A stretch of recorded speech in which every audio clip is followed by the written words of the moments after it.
My name is Ketakandriana. Quite complicated, right? But I make it easy for you. Just call me K. My name means little princess in Malagasy language. But obviously, I'm not little anymore, and unfortunately, I'm not a princess. Sorry to disappoint you. I know you guys know Madagascar for that silly cartoon, isn't it? Haha. And I really wish that our reality was such a fun, but it's not the case. Because unfortunately, 75% of our population live in extreme poverty on less than $2 a day. And I can relate, coming from a quite poor family. We didn't have much, and at school, I noticed how colleagues, classmates who had more than us were treated differently. But I'm very proud of that story because it's mine, and it shaped who I am today. You see, I grew up in a family where our parents, especially my mom, ingrained in us that we always must work hard to earn everything and forge our own path with honesty and integrity. My mom had a deep sense of justice and fairness. You know, she was the kind of woman to shout out in a crowded bus when she noticed something wrong. And we were like a bit ashamed, but yeah, she knocked it. And when my father died when I was 11, and it's been 30 years now, 30 years yesterday, my mom worked very hard to raise me and my brother. And she faced a lot of hardship, but at the same time, she was the personification of joy and happiness. I owe her a lot. And I will always remember forever what she used to tell us. Always do what is good and always stand for justice. So I guess that's why, starting from high school, I decided that I will contribute at my small scale to my communities and countries' well-being and development. After more than 15 years of volunteer engagement within civil society, trying to politically empower young people and women, trying also to campaign and advocate for the rights of people with disabilities, and teaching the art of nonviolent civil resistance, I realized one day that all of the efforts that we invest in development, democratization, or human rights promotion will be sooner or later ruined by corruption. Therefore, curbing corruption became my main target. You see, corruption is at the origins of this extreme poverty that I mentioned beforehand, because our successive rulers in Madagascar chose corruption as a way of governing this country. And now corruption has become normalized in the Malagasy way of life. Each and every sector of the nation is contaminated by corruption. Look, you need a passport? Expect to be extorted. Are you a female student? You're dreaming of becoming a neurosurgeon? Expect to be sextorted. Want to launch your own business? Well, insert a bribery line in your budget. Are you sick and you need emergency care? A small bribe can skip the line for you and potentially save your life. Wildlife trafficking, all those turtles being smuggled to China, they are fueled by corruption. And it even affects our elections.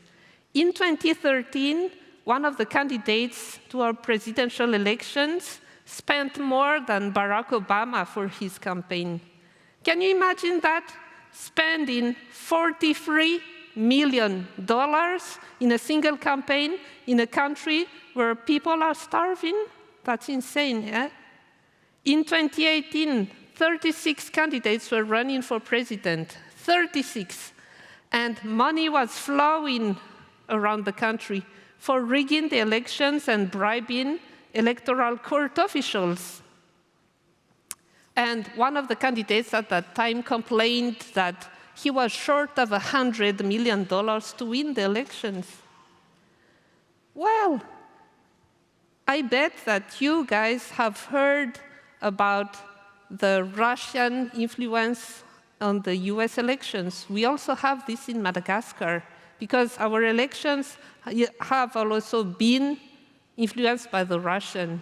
Our investigations in 2018 showed that the Russian had a deal with our former Malagasy president, so 2 mining companies wanted to finance his re-election campaign.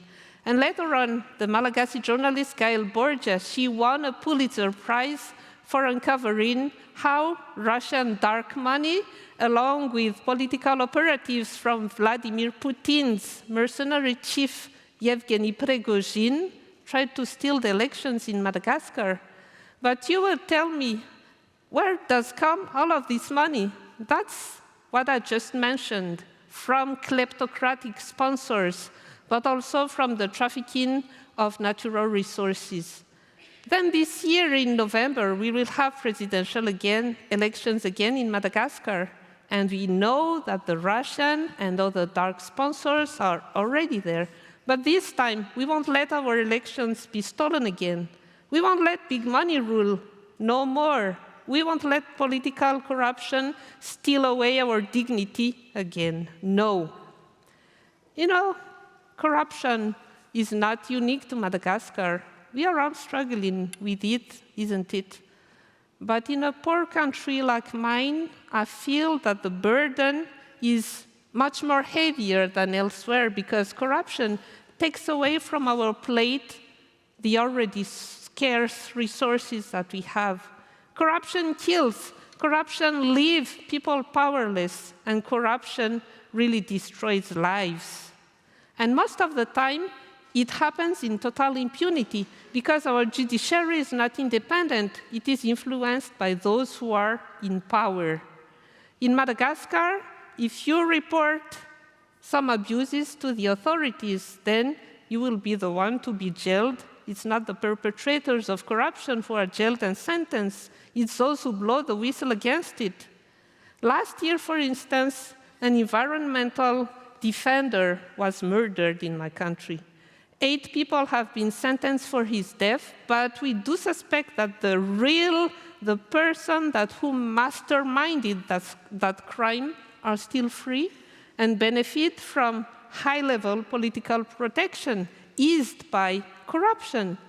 That's also happened to me and my boss, the chair of Transparency International in Madagascar last year. You see, we grow this small red exotic fruit named lychee in Madagascar, and exports of lychees to the European Union could potentially feed thousands of small-scale farmers in Madagascar. Unfortunately, the profit from that trade serves a few militia, a monopoly run by politically connected people. It's all wasted. And when we blew the whistle against that big business, then we've been summoned by the police, and we are still facing potential jail sentence. But tell me, are anti-corruption fighters troublemakers? Well, if reporting corruption is troublemaking, and if claiming for justice for victims of corruption is troublemaking, well, yeah, we are troublemakers, and we are proud of it. We've been pushing in Madagascar for the adoption for a Whistleblowers Protection Act for more than 5 years now.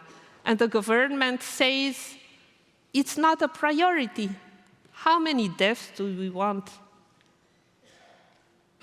Look, I'm a big fan of people power, and I'm still dreaming of a global revolution against corruption. So, as we are here today in this room, I would like to ask you a favor. I would like you to commit for the fight against corruption, not only in or for Madagascar, but in your respective country, in your hometown, in your school, in your village, in your churches, everywhere. Stand against corruption. If you are a lawyer, defend anti-corruption activists for free. If you're a donor organization, then stop funding corrupt government. If you're a journalist, keep putting corruption under the spotlight. Name and shame when needed. If you're a teacher, teach your students a sense of integrity. It matters. Let's raise together a nonviolent anti-corruption army. I know that all of this requires courage and determination, but also strategy, collaboration, and I know that all of us can make the difference. Don't sell your soul for a bunch of money, for a trip, for a house, a position. Please say no to any form of corruption. So now, to conclude with, I would love to see you stand up with me. Stand up, please stand up. And repeat after me. Stop corruption now. Stop corruption now. Once again, stop corruption now. Thank you, guys. Yay.